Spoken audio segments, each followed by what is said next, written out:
கர்நாடகாவுடைய முடிச்சூடா மன்னராக விளங்கியவர் வந்து ஆக்டர் ராஜ்குமார். அவர் தான் கர்நாடகா சினிமா உலகனுடைய எம்ஜிஆர், சிவாஜி, அந்த அளவுக்கு ஒரு பெரிய நடிகர் அவர் இருந்தார். அவர் வந்து வீரப்பன் வந்து கடத்திக்கிட்டு போயிட்டார்.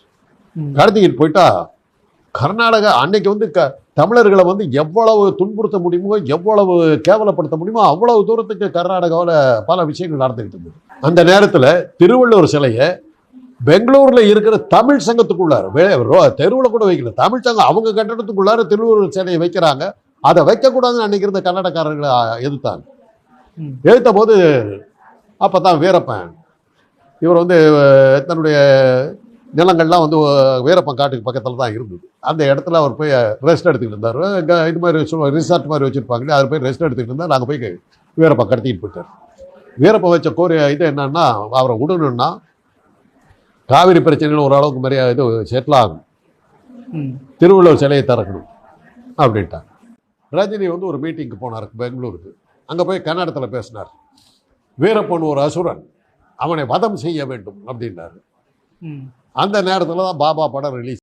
ராம்தாஸ், வீரப்பன் ஒரு தமிழன், அவருக்கு இப்படி பேசுறதுக்கு உனக்கு என்ன ரைட்ஸ் இருக்குது, மரியாதையை மன்னிப்பு கேள் அப்படின்னாரு. இவர் என்ன நினச்சிக்கிட்டார், நம்ம சூப்பர் ஸ்டாராக இருக்கிறோம், பாபா படத்தினுடைய வெளியீட்டு விழாவை பார்த்து தமிழ்நாடே தான் காலில் விழுந்தது அவர் அன்னைக்கு அவருக்கு இருந்த மனநிலையில் அப்படி நினச்சிட்டார். ஒன்றும் முடியாது அப்படின்னாரு. பல இடங்களில் பாபா படம் ரிலீஸ் ஆன அன்றைக்கி படப்பொட்டி தூக்கிட்டு போயிட்டாங்க. ஆனால் அன்றைக்கி இன்றைக்கி மாதிரி டிஜிட்டல் கிடையாது.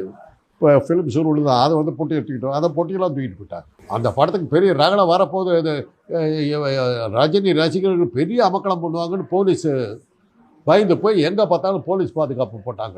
தெரிஞ்சது படப்பொட்டியை வந்து பாமகவினர்லாம் தூக்கிட்டு போகும்போது ரஜினி ரசிகர்களும் பாமகவினரும் ஒருத்தர் அடிச்சுவாங்க, ரணகலாக ஆக போகுதுங்கிற, கலவரம்லாம் வரப்போகுதுங்கிற பயத்தில் போலீஸ் எல்லாம் போட்டாக்கா ரஜினி ரசிகர்கள் எங்கே போனாங்கன்னு தெரியல.